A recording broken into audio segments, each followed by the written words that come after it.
abantu abamu bawulira nga bampita Swaibu nga beebuuza wafuuka otya Swaibu. Ono omukadde ono bamuyita Hajjati Aida Kyosimba Onanya.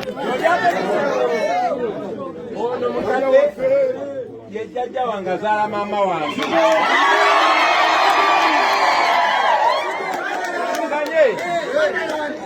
Ono mukadde asuka emyaka 95. Ono mukadde yazaala mama wange ye muwala we omukulu. Wadde mama wange si musiraamu. Ono mukadde ye yankuza. Ono mukadde yatujja ku mama waffe nga tuli ba bebi mu lutalo lwa Museveni. Era bwe baali bayitaano nga bagenda okuwamba Kampala, ffe twali bwana butaawo nga tetwambadde na ngoye. Naye ono mukadde ekisinga obukulu abazadde bange bonna baggwawo, ye muzadde yekka gwe nkyasigaza mu nsi.